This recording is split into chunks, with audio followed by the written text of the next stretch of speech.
Josiah's reforms. Oh, what a great king. As we've said, he's the last of the great kings before Judah goes into captivity.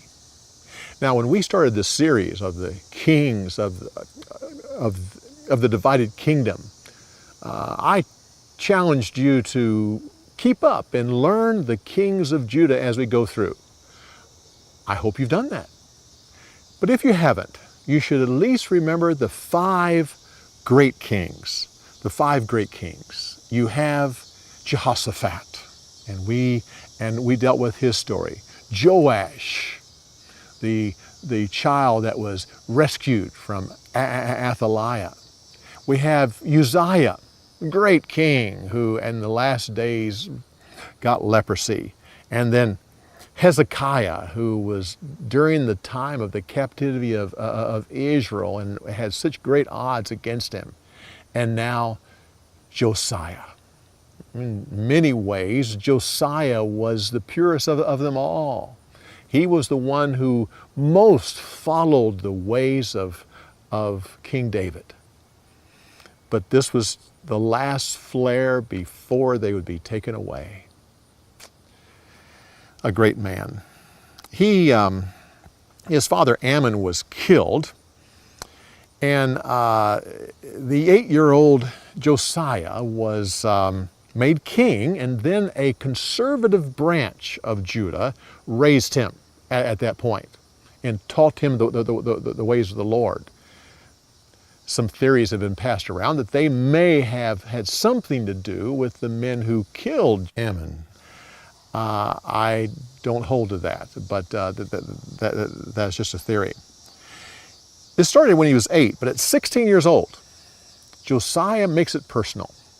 He makes a personal decision that the Lord is his God, and he starts to serve him. Now, that's the very same year that he marries a wife from that conservative camp.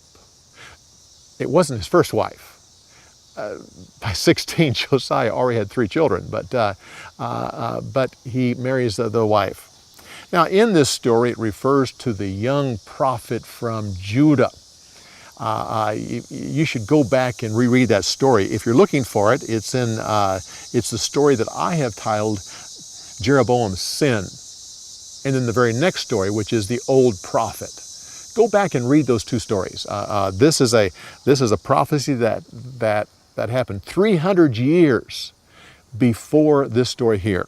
You can also look it up in the scriptures in 1 Kings chapter 13. Now, in this story, we have Egypt going to help Assyria. Well, if you've been following along these stories, you know that Assyria and Egypt have been enemies at each other's throats. Assyria has been trying to capture Egypt, and they did. Lasted for 7 years.